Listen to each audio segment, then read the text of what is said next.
me like. Holy crap. Oh my god, is this it? Let's go? Let's go? Hold on, is there an English one? Is there an English one? Pokemon, let's go, Pikachu and Eevee. Here we go, boys. It's in Japanese, but here we go. He's playing Pokemon Go. Is this the...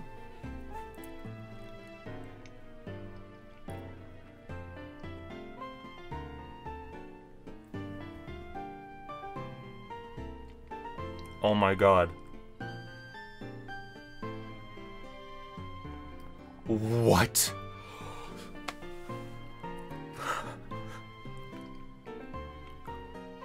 Oh my god. Holy sh... It's... Oh my god. I'm gonna throw up.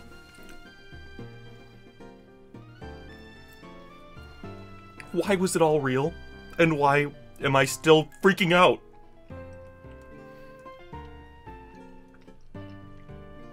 Oh my god.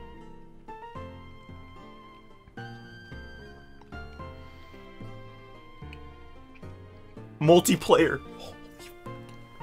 Oh my god, that's Mount Moon. That's Mount Moon. And that's multiplayer.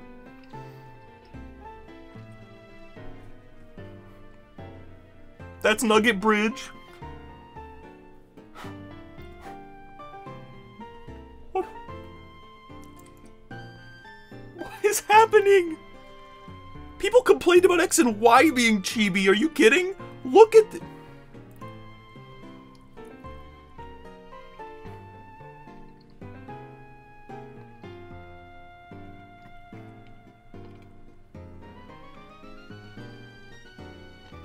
It's like the new Pokewalker.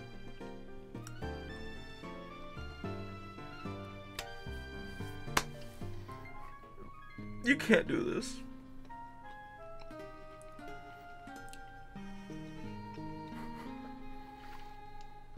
This is the Switch game.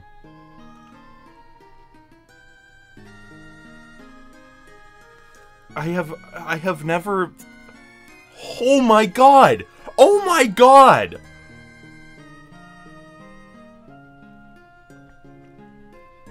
I have never loved and hate... Oh my god! Oh my god! Oh my god!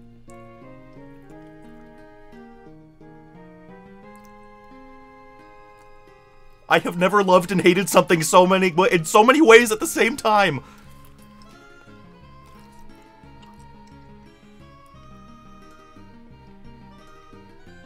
It was freaking real. Let's go Pikachu and let's go Eevee. You'll meet a special Pokemon. Who? Do we not get to see the special Pokemon? No, we don't. November 16th, 2018! I have never hated and loved something so simultaneously. What's going on, Shiny Crew? I'm TheSilverSlasher, and what you just witnessed was my very first reaction to Pokemon Let's Go Pikachu and Let's Go Eevee. The tears have dried, my pizza has been eaten, and now I'm back to hold a calm, collected discussion with you about the games, because, boy, there are some things to discuss, I suppose. I guess we can just kick things off with my initial reaction, which is, I like it. I don't hate it, but I also don't love it. I think this is a very good idea. However, I don't know how much it will truly do for me. So, I guess I should go ahead and explain for those who haven't heard yet, and I want to hear zero of you arguing with me in the comments, because when they announced the new Pokemon title at 2017's E3, everyone was arguing over, no, it's not main series, even though they said core and Reggie confirmed it. People were arguing over that crap for so long. No arguing. This is not the main series Pokemon game that we were promised at E3 2017. Don't argue. This is a spin-off game. They have said this. And if you need further proof that this is the truth, there are no wild battles, and there that's true. I don't want anyone saying, no, that can't be true. That's true. And there are only 151 Pokemon because it is Gen 1 only. They have said you can transfer Kanto Pokemon from Pokemon Go into it, which means no regions other than Kanto, which means it is Gen 1. This is not the main series game. In fact, I don't believe that Gen 8 is going to even look like this. I think it's going to be a much different art style because I think they want to differentiate it. But I just want to get that out of the way. So why do I think this is a good thing? Because it is targeting specifically people who love Pokemon Go. I think that is genius in its own way. I mean, people who like Pokemon Go primarily like the first 151. I know that it seems like the people who are still playing it actively have grown accustomed to Gens 2 and 3, which I'm sure a lot of them have already played Gen 2 and knew a bunch of those, but 3, I think, is a large majority of the fan base's dropping off point. So, like, I don't know, getting them in with Kanto is freaking genius. You know, getting them in with Gen 1 is how you do it.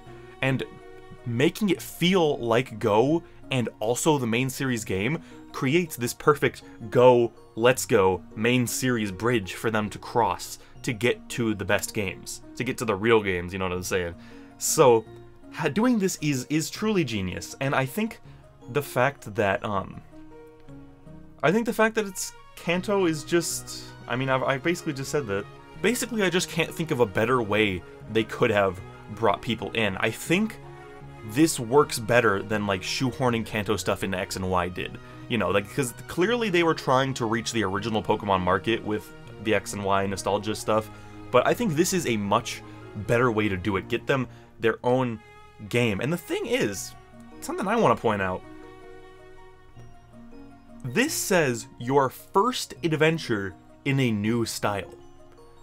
This means they could potentially remake all 7 or 8 or 9, whenever it finishes, generations in the Let's Go style. Which is, like, whoa. Like, we have signed against our will, or I guess we will be signing with our wallets to keep this spin-off series going. Which is not a bad thing, necessarily. I mean, it doesn't look like it's for me, but that doesn't mean it's not going to be fun. I also think that this is just a really good idea because pushing Gen 8 back to 2019, as much as I desperately wanted to play Gen 8 this year, I think it'll be worth the wait. I think giving them that extra year to just make sure these games just blow all the others out of the water.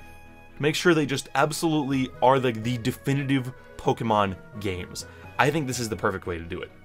And I think, like, you know, we're gonna be so thirsty, our tongues are gonna be so dry for main series Pokemon by the time it comes out. I think Let's Go has, like, just the perfect amount of main series that it's going to hold us over at least a little bit.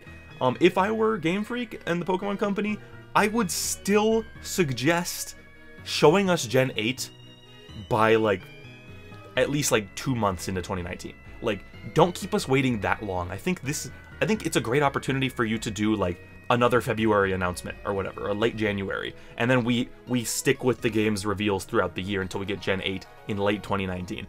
I think that will be just the perfect way to keep us wanting more. And, yeah, I guess in terms of, like, from a business standpoint, there's not really much else to say about it. So I guess let's move on. I have a short list. I didn't intend on this to be a very long video, which means it's probably gonna end up being like 20.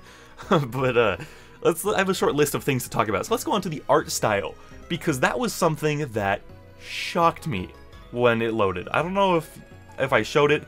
I actually have not watched back my reaction video yet. I don't know if I'm gonna show the whole thing before this, or if I'm just gonna cut up in, like, good parts, because there are large chunks of me just going, I'm pretty sure. But, like, I was legitimately, like, I almost, like, you know, did a double take at the art style, because it's like back to X and Y. Like, it might even be further behind X and Y in terms of, like, chibi-ness. That's not a word, obviously, but, like, it is this little, like, cartoony chibi art style. and I was not expecting that at all. I thought after Sun and Moon, we're only getting more realistic from here, which I hope Pokemon never gets into that, like, ultra-realistic art style, you know, like, I mean, I don't want anything going past Pokken for sure, to be honest. I mean, make the graphics nicer, obviously, but don't, in terms of, like, realisticness, please don't go any further past Pokken. But, like, I was seriously shocked at how, like, cutesy it is. Especially since they're trying to draw in the Go crowd, which is, we've established, it's like 20-somethings, basically. You know, that's the audience here. And that's why the Go trainers are so significantly older. But these are, like, the 10-year-olds, you know, they're tiny, the little chibi characters. And I like it. I mean, I know that a lot of people want Pokemon to just keep looking better and better, but this art style, I think, works. I think it works good. And I think it's going to be the Let's Go art style. I honestly don't think the Gen 8 games are going to look like this. Because there were some rumors, basically, that while this was going to be a Yellow remake, it was also going to be Gen 8. One of the rumors I saw was, like, this is a long after sequel to Gen 2, where that takes place in Kanto. So everything is massively different, so it's like Gen 8, but it is still Kanto, kind of. And with the idea that it could be Kanto and also something new, I mean, even without that rumor, just thinking this is the new Pokemon game, and seeing that art style, I got scared. I like it, but I got terrified, because I know the Switch can do better, and I want to see it. But now that we know there's a spin-off, I think that's amazing, because now we can have the great... Because if Sun and Moon nailed one thing, it was the look. I mean, like, I love X and Y far more than Sun and Moon, at least at this time, and I can fully admit that Sun and Moon is a gorgeous game compared to X and Y. And that's not to say X and Y is an ugly-looking game. I mean, it just has a different art style, but, like, I would be completely happy if they kept trying to keep the games goofy like Sun and Moon, but also making them more, just look better like Sun and Moon. Like, I think Sun and Moon is probably the perfect art style. Just translate that to HD and make a new region, and I would be, like, perfectly happy. So, yeah, I mean, I know we moved on to art style and I'm still talking about this, but, like, I was so mortified that this was where the franchise was going. And then I learned that it was a spin-off, and I became ecstatic. I did literally a complete 180 on how I felt. And, yeah, I mean, the art style looks great. I mean, the female trainer, I mean, they're chibi, but, like, the female trainer was adorable. I want to play as that one. I don't want to play as the guy, he looked weird. But, like, I mean, the art style, it's not something I can complain about. I mean, it's HD. It's an HD freaking Pokemon game, which is crazy to be saying, and I can still recognize each route, you know? I've played Kanto enough times. I can go, that's Vermilion City, you know? Like, I can go, oh, that's, I don't know why I can't. That's the route outside of Vermilion City, that's Mount Moon, you know? Like, it's still recognizable. I think this is just perfect. I mean, I should say, if they don't make us wait until, like, this time next year for Gen 8, if they pull out, like, a January or February reveal for Gen 8, I think everything is perfect. I think everything has just lined up beautifully. I'm just gonna, this is not on my list, but I'm gonna add it in real quick. The little Poké Ball accessory, it's cool. I mean, I don't think there's much that needs to be said about it. You can use it as a controller, because it has the little... I wish I had, like, I have a Pokeball around here. I have a Master Ball sitting over there, but I don't want to get up because there's a light in the way. You can use the little, like, button on the Pokeball as the joystick, and I think you press it down for, like, A. So that's kind of interesting. They showed someone scrolling through the Pokedex with it, like, spinning around, and it was scrolling through them. And I was like, that's pretty neat. That's pretty cool. But, you know, other than that, like, I mean, you can walk around with them and roll it around, and it'll make noises, depending on what Pokemon's in there, and people will think you're weird. It's cool. I am conflicted on whether or not I'll get it when it comes out. It feels like the kind of thing that I'm not gonna buy, and then one day I'm gonna see it for like $10 off walking through Walmart, and I'm gonna be like, alright, well, now it's time. So yeah, it's just a neat little thing, but with that, talking about how do you control the game, let's move on to that sweet, sweet gameplay. and talk about some of the crazy, unbelievable things that are happening in this game. Let's start with number 1. Pikachu rides on your shoulder, Eevee rides on your head, and it's freaking adorable. I don't know if maybe they can do both, but at the very least you can do that, and that's adorable, and I love that. When I saw that, I thought, well, Pokemon walking with you is done. Because it's just like Yellow, you have your Pikachu, except now he's not even walking behind you, he's on your shoulder, which is admittedly cuter, and something they couldn't really do back then. So I was like, yeah, okay, well, it's fine though. I like, you know, I like Pokemon following you, but I also understand that I also want them to move in like the Sun and Moon art style, and when you do that, the having a Dialga following you and stuff like that, it just becomes unrealistic, and I kinda don't really need it anymore. I don't know, it's kind of a cool thing to have as like a staple of one game. I know a lot of people want it, and I guess I do too, but like, I don't want it to the point where I'm gonna be upset if it's not in, you know? But either way, after talking about all that dour feeling I was having, it's back. Anyone who hasn't seen the trailer just got completely bait and switched, it's back. They do show Pokemon following you. There is a scene with a Gengar. There is a scene with an Electrode. I'm just trying to remember these off the top of my head. What was the other one? Was it like a Clefairy? I can't even remember, dude. But yeah, Pokemon following you seems to be back. Which is crazy. There's 2 players? You can play multiplayer in this game? Have 2 trainers running around? Is it with different parties? Do you use this, like, I don't even know. I can't even fathom how it works. Do you use the same party? Do you use different parties? You have the same item stash? Like, if you walk off opposite sides of the screen, does it turn into split screen? Or are you stuck to that one spot? I don't even know. I can't even fathom how they are doing that. And by the way, if you play with 2 people, this game's gonna be a cakewalk. If it is literally Gen 1, except you can play multiplayer, it's gonna be a cakewalk. They showed battles, they showed a video, or a clip, of 2-on-1 battles against some poor bug boy on Nugget Bridge, and I felt bad for him. So yeah, if you play with 2 people, this game is going to be a breeze. Although I don't think that many people will. I think perhaps people will play 2-player after they're done with the main campaign, or maybe they'll play it for like 1 gym. I don't know. I don't know. It's so bizarre, man. Other gameplay things to mention: you can dress up your Pikachu and Eevee. I think that's adorable. It's kind of like an extension of what they did in Omega Ruby Alpha Sapphire with Pikachu. But now you can specifically, supposedly, it looks like, choose clothes for your Pikachu or your Eevee. I don't think it'll happen. I think it's just impossible.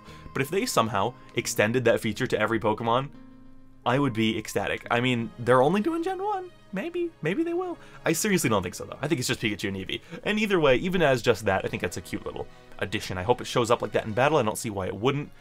As I mentioned earlier, no wild battles. This seems to be like a selling point for a lot of people, but like a backwards selling point, where people are like, no wild battles, well then I'm not getting this game. And it's like, did you expect there to be? It's just like Go.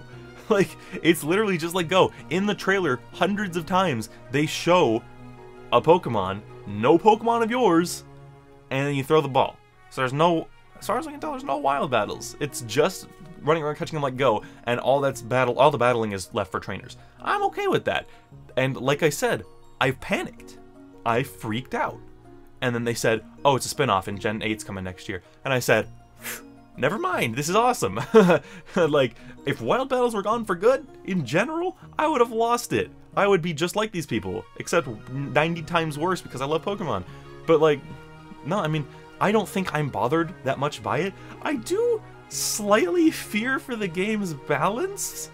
I mean, I'm sure they'll figure it out, but if they're just gonna like copy and paste the levels and trainer Pokemon from Gen 1, there could be some problems with the levels. Not letting you, because if you, I mean, obviously, a lot of us don't grind with wild battles, but like, you could have some serious issues.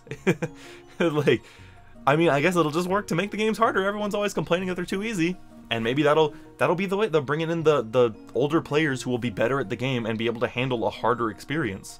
But I don't know, because they keep calling this your first Pokemon adventure, you know? They said that, your first adventure in a new style. And I feel like they keep reiterating your first adventure. So it's like they're trying to get first-time players in, and that's not the way, this is not the way to do that, but getting the people who played Gen 1 back in the day, maybe 2, and then played Go and now are coming back into the Pokemon, I think this is perfect, like I said. Is there anything else in the gameplay? Anything else in the gameplay to talk about? Anything else that is possibly massive and impossible to comprehend, and perhaps made every single person who likes any Gen 1 Pokemon absolutely crap their pants when it happened? Such as, oh, I don't know, flying on Charizard throughout the routes? You guys were all hyped when you could fly on Charizard in Sun and Moon. And now you can just literally get on Charizard and fly across the routes. You could do it. They showed him riding an Onix and a Lapras. It's like, it's crazy. I don't know how this is gonna work. I mean, dude, there's so much to question. Like, are there gonna be load screens anymore? You know, like, I mean, I'm assuming they will do that just because they can and they would save Switch power, but like, they might not. You know, if they get rid of the fading to black, going into one of those little tunnels and coming out on a route, like, you know, going from Celadon into the tunnel, and then you come out, well, it is, you know, from like the Celadon route thing into the tunnel, and you come out on Bike Road. They could, like, or is it, it's not Bike Road, is it? I don't remember. I'm such a Pokemon fan. You come out there, like, if they get rid of those, you could theoretically fly across the entire region without, like, loading once. Which is nutso, boy. I don't know what to expect. I don't know why they chose Onix to show as being rideable. Maybe it's just because it is one of the most unfathomable ones. Like, I hope every Pokemon is rideable. I'm assuming it will only be some, because it would be weird if they gave you, like, you know, you took, like, your Squirtle, assuming you can get a Squirtle in this, and then you surf across it, you know? But, yeah, I mean, dude, I'm about to, like, surf on a Gyarados. I'm about to ride a Gyarados in the water, ride an Onix on land. I don't know, like, this game is crazy. The other thing I have to question about the gameplay is, how will the Gen 2 evolutions work? Because, like, you can catch Scyther in Gen 1, but you can't get Scizor. Is that gonna stay true? Or are they gonna add those? Because they're claiming it's Kanto Pokemon. Bring your Kanto Pokemon in for Pokemon Let's Go Pikachu and Eevee. So, are Steelix and Scizor, like, are they gone? Is Kingdra not staying in? Are you just gonna be able to get Seadra? I don't know the answer to that. It's just an interesting point to bring up. There are so many things we don't know here, and yet I feel like there's so little to really reveal. It's going to be a very interesting couple months. I was kind of surprised that this is a November release. People seem to be, like, losing their minds over the fact that it's 2018 at all. I'm actually a little surprised it's all the way in November, considering it's not main series, considering it is this spin-off. It seems like the news coverage for it is going to be, considering we basically know what it is, we've all played Gen 1 100 times, unless they're adding something big, the news drip is going to be like, then you wait 6 months and then a game comes out, and that's it. You know, like, there's not going to be anything, and that worries me a little bit, but you know, I mean, I guess we'll just transition this into the last point on my list, and that's the future of Pokemon. What impact does this have? I can't really see any negatives, to be honest. I mean, unless you think it's delaying Gen 8 by existing, which I don't think there are really any negatives. I think this is going to be a fun spin-off that people will like to play, because it's just a relaxed little non-main series game. I think it will bring in tons of new Pokemon fans who may have been old fans at one point. And, I think it just kind of, like, solidifies for me that I think Gen 8 is going to be fantastic. And, you know, what more can I really ask for? I cannot exactly say that, like, I've been talking for a while now on Twitter, and occasionally in videos, I think, but I can't remember, how I have feared for my interest in the Pokemon franchise for a while now. I know that sounds extreme, and I mean, I love every game that's come out so far, but Sun and Moon really did a number on me.